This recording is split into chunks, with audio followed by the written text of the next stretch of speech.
sudah sampai double job atau triple job pun kok belum berkelimpahan ya gitu. Nah, karena kelimpahan secara materi atau kekayaan secara materi, secara uang itu lebih kepada energinya dulu, lebih kepada kesadarannya dulu.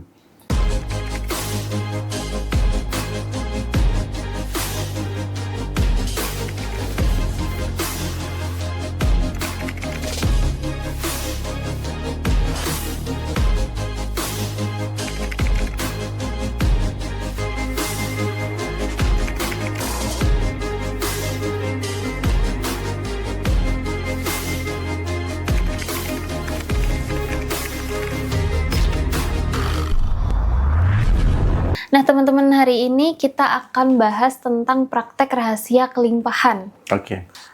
Kenapa kita hari ini mengusung tema praktek rahasia kelimpahan, Mas Bimo? Ya, karena sebenarnya kelimpahan ini kan tidak hanya cukup sekedar tahu ya. Tidak hanya sekedar tahu, tidak hanya sekedar hanya sebuah pengetahuan gitu. Tetapi bagaimana sih kita punya kesadaran untuk mau mempraktekkan.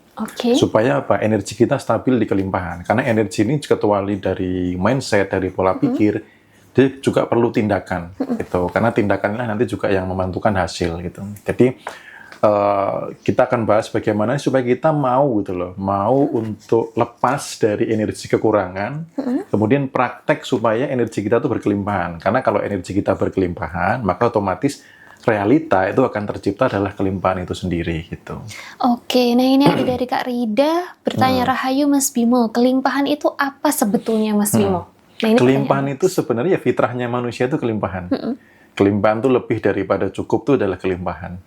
Itu kelimpahan itu berarti tidak berkekurangan, itu namanya kelimpahan. Nah, kelimpahan dari sisi yang diusung Ripen itu dari sisi materi, dari sisi emosi, dari sisi kedekatan dengannya itu. Karena kalau berlimpah hanya dari sisi materi saja, tetapi tidak bahagia, ya hidupnya tetap hampa gitu loh. Atau berlimpah secara materi gitu ya, tapi kalau nggak dekat dengannya juga bukan kelimpahan. Artinya kalau jauh darinya ini juga bagian dari sebuah penderitaan gitu. Karena pernah ketemu dengan orang yang merasa duitnya sudah banyak gitu ya, merasa pencapaiannya sudah oke, tapi kok kayak ada yang kosong ya gitu. Nah, biasanya dari sisi kelimpahan emosinya kurang dapat, artinya ketenangan batinnya, kedamaiannya, lalu kedekatan dengannya juga kurang dapat, sehingga ternyata materi nggak bisa buat beli kebahagiaan loh, yang artinya kebahagiaan yang permanen, yang kuat gitu. Mungkin misalkan bisa ya hanya semu. Misal bersenang-senang untuk satu malam, paginya bisa stres lagi gitu loh. Jadi kelimpahan materi ini bukan berarti tidak segala-galanya itu, tapi tiga ini adalah pilar, artinya semuanya ini penting. Dari sisi materi, dari sisi emosi, ketenangan batin, dan juga kedekatan dengannya.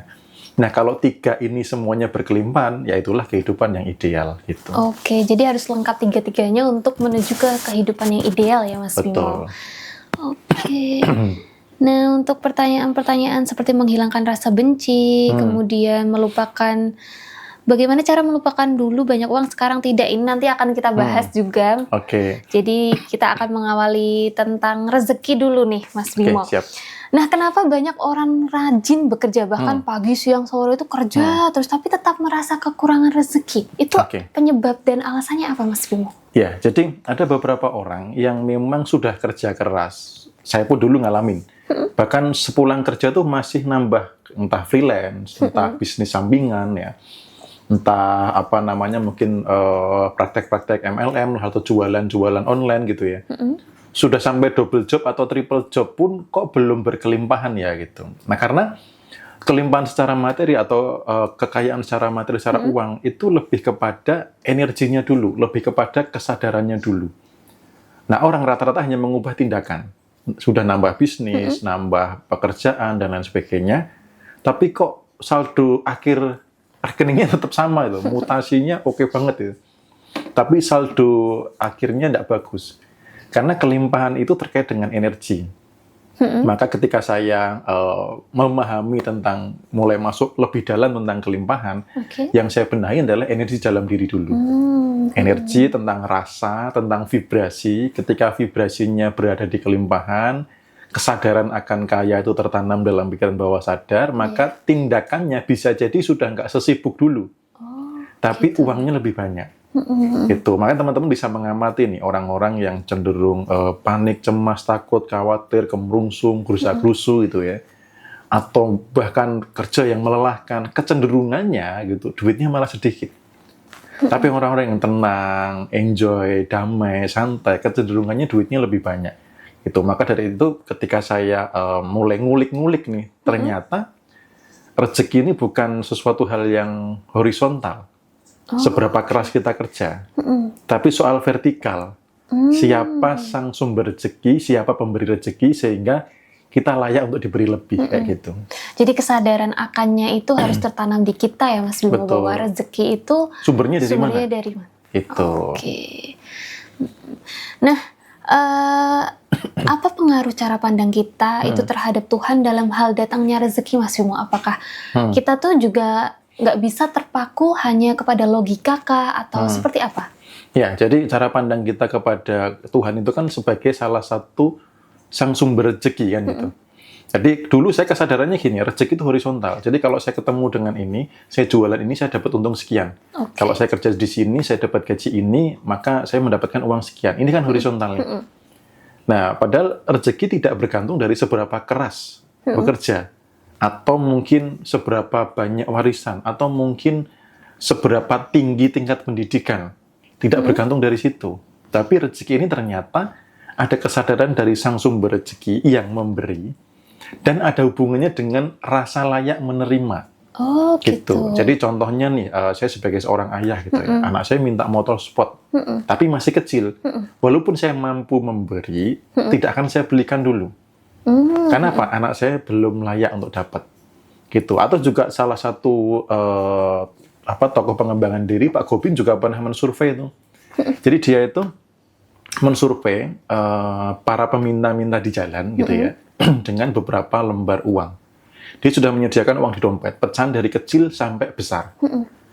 Lalu ketika ada yang minta, selalu ditanya, kamu minta berapa? Gitu. Nah, rata-rata tertinggi itu hanya minta di angka 20.000. Kayak gitu. Karena apa? Dia hanya merasa layaknya dapat segitu. Nah, rasa layak nerima ini yang menentukan seberapa besar kita mau nerima. Karena Tuhan kan tidak pelit. Benar nggak? Nah, kalau tidak pelit, kenapa belum menerima banyak?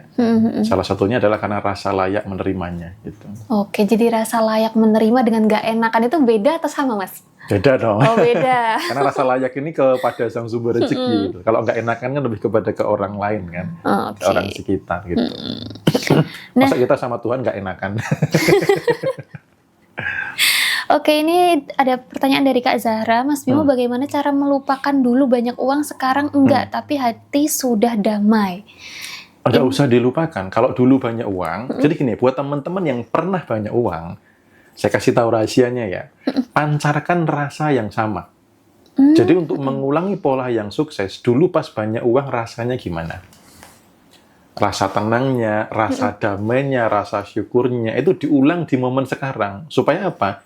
Narik kelimpahan yang sejenis. Oh, gitu. Loh. Jadi kalau dulu banyak uang, sekarang enggak, jangan berusaha dilupakan, jangan meratapi, jangan menyesali, gitu. Jangan apalagi cemas, khawatir, takut. Itu kan energi-energi di frekuensi kekurangan yang akan menciptakan kekurangan gitu. Jadi kalau dulu pernah punya uang, jangan dilupakan.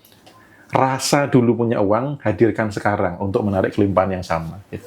Oke, gitu ya tadi dari Kak Zahra. Nah, untuk Kak Nur, jadi tingkatkan rasa layak ya, bukan nggak enakan sama orang. Jadi beda ya, rasa layak itu ke yang sang sumber, ke nggak enakan itu sama orang. Iya, jadi rasa layak itu seperti kayak teman-teman tuh merasa layak nggak sih jadi orang kaya gitu loh. Dulu saya melakukan tes tuh gini, pegang tangan, taruh tangan di dada gitu ya, habis itu ngomong orang kaya gitu.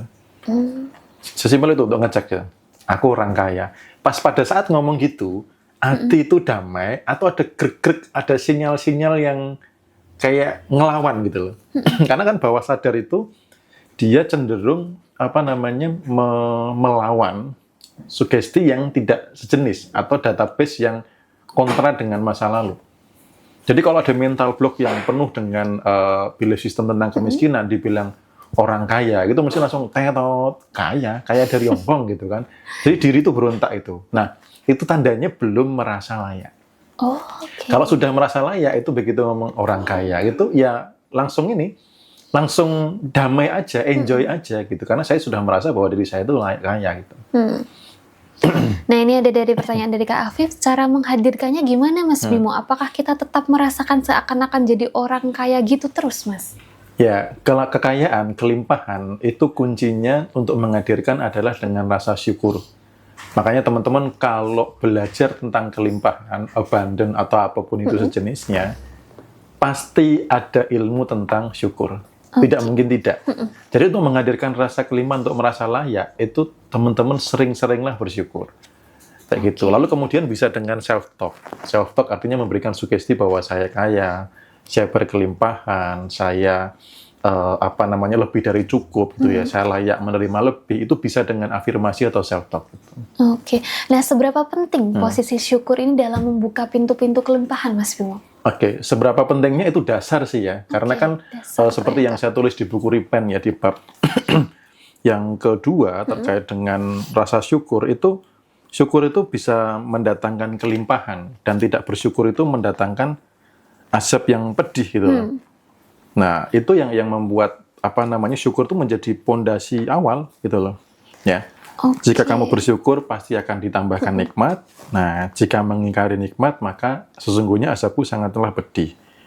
Gitu. Jadi syukur ini sebagai pondasi. Kalau orang tidak bersyukur, dia tidak bisa berkelimpahan. Bahkan orang yang sudah berkelimpahan tidak bersyukur itu bisa diambil gitu loh. Berkelimpahannya tidak awet gitu. Jadi ya hanya sekedar lewat saja. Mungkin mengalami kaya atau grafiknya naik, habis itu selesai. Karena ketika sudah naik, syukurnya biasanya hilang gitu. Nah gitu. Jadi syukur itu sebagai ya kunci, ya pondasi untuk masuk dalam kelimpahan dan menjaga kelimpahan itu sendiri. Gitu. Oke, jadi mungkin alasan orang bangkrut sukses lagi itu karena syukurnya ada waktu Salah pas satunya. bangkrut ya Iya. gitu. Pas bangkrut baru merasa membenahi, baru mensyukuri hal kecil. Begitu sudah besar, kesombongan, syukurnya kurang dan sebagainya kayak gitu. Oke, nah ini ada pertanyaan dari Kak User, Mas Bimo. Mas Bimo, saya sudah menerapkan berprasangka baik sama Tuhan, tapi saat jatuh tempo uangnya belum ada, itu gimana? Ya, karena tidak cukup hanya berprasangka baik, harus diimbangi dengan upaya. Kita nggak cukup hanya doa saja, tapi nggak ada upaya. Kita nggak cukup hanya prasangka saja, tapi actionnya tidak. Maka keseimbangan itu penting. Jadi teman-teman yang sedang belajar pengembangan diri, tetap harus ada upaya real. Jangan sampai nanti saya beberapa ketemu dengan orang-orang itu dalam tanda kutip beralasan membenarkan diri atas kegagalannya itu dengan kata-kata bijak begini. Saya baru belajar kesadaran kok. Saya baru belajar spiritual kok. Saya baru mendalami ini kok. Sehingga ketika hasilnya belum masuk, ya memang karena saya sedang belajar memperbaiki diri gitu loh. Tapi tidak diimbangi dengan action. Itu ya, maka teman-teman yang sedang belajar pengembangan diri dan sebagainya harus ada langkah nyata. Actionnya ngapain? Belajar apa? Meningkatkan skill di mana? Nambah usaha apa? Dibarengi dengan itu. Kalau hanya sepanjang hari prasangka baik, tapi ada peluang tidak ditangkap, ada jalan rezeki tidak dikerjakan, ya nggak bisa uang jatuh dari langit gitu. Oke, gitu ya. Jadi usaha dan juga doa itu itu harus seimbang. Ini dari Pak Edi nih kayaknya. Setelah ikut offline batch 3 dan online batch 5, alhamdulillah luar biasa Mas Bimo. Ini kayaknya Pak Edi yang di grup itu Mas Bimo ya tadi. Iya, Pak Edi yang di grup. Oke, terus ada dari Kak Yani, ketika ada rasa bahagia tapi ketika melihat di luar bikin kekurangan, gimana agar tetap damai, Kak? Ya, nah biasanya gini, orang itu tolak ukurnya adalah di luar. Orang itu tolak ukurnya adalah validasi dari luar. Orang itu tolak ukurnya harus mengalahkan yang lain gitu ya. Maka ketika melihat yang di luar, ya jadi kekurangan. Makanya di buku Repent terkait dengan syukur itu kan saya menjelaskan lebih dalam tentang syukur. Karena orang masih salah, bersyukur tuh yang membandingkan gitu loh. Oke. Aku bersyukur bisa makan daripada dia masih minta-minta di jalan gitu. Aku bersyukur bisa di tempat tinggal yang nyaman, sementara dia cuma tidur di teras. Begitu ketemu, wah ini kok ada Raffi Ahmad punya jet pribadi misal gitu ya. kok aku belum punya ya? Akhirnya apa? Jadi kekurangan. Karena ini bukan soal syukur, ini soal membandingkan. Oke. Jadi kalau syukur itu tetap lihatnya ke dalam. Hal yang sekecil apapun, contoh nih, bangun pagi, dibangunkan, itu sebenarnya rezeki awal gitu loh. Kebayang nggak kalau pagi tidak dibangunkan? Nah, apakah disyukuri? Kemudian nafas yang hadir, apakah disyukuri? Lalu apa yang sudah dipunya? Apa yang membaik? Nah, ini kalau kita melihat ke dalam diri, sebenarnya terlalu banyak yang bisa disyukuri. Begitu melihat ke orang lain, biasanya akan ada kekurangan. Karena memang sejak kecil kita didoktrin itu tolak ukurnya orang lain. Kamu harus juara 1, jangan sampai juara 2. Kamu harus lebih baik dari anaknya itu. Jadi selalu doktrinnya adalah validasi dari luar. Nah, kalau teman-teman belajar tentang kehidupan seperti ini, sering-seringlah cek ke dalam. Hari ini saya membaik di bidang apa? Saya lebih baik dari yang kemarin itu apa? Saya lebih pinter di bidang apa? Saya meningkatkan skill apa? Saya nambah baca buku apa? Saya belajar lagi apa? Nah, ketika itu terus meningkat, maka akan dibarengi dengan hasil yang meningkat, dan itu sebuah syukur yang luar biasa. Kayak gitu. Jadi kalau teman-teman mau bersyukur, stop membandingkan. Lihat ke dalam diri. Kalau mau membandingkan adalah diri saat ini dibandingkan dengan masa lalu. Artinya mensyukuri, satu mensyukuri masa lalu dulu, bahwa saya punya masa lalu yang baik, yang membuat saya sampai di titik ini. Yang kedua, mensyukuri detik sekarang. Yang ketiga, mensyukuri yang akan datang seolah-olah sudah terjadi, atau konsepnya loa. Nah, itu di buku Riken bab kedua sudah saya tulis detail terkait dengan bagaimana sih bersyukur yang benar. Jadi tidak membandingkan diri dengan orang lain, tapi diri dengan di masa lalu, masa sekarang, dan yang akan datang itu seolah-olah sudah terjadi gitu. Oke, jadi nggak boleh ya kita bersyukur itu dengan, oh itu lihat orang itu kekurangan di pinggir jalan, kita alhamdulillah begitu, itu nggak boleh ya? Itu membandingkan, bukan bersyukur. Gitu. Oke. Saat ini aku dominan memancarkan apa? Cemas, khawatir, takut, atau benci, dendam, merasa malu, bersalah, atau yang jarang disadari adalah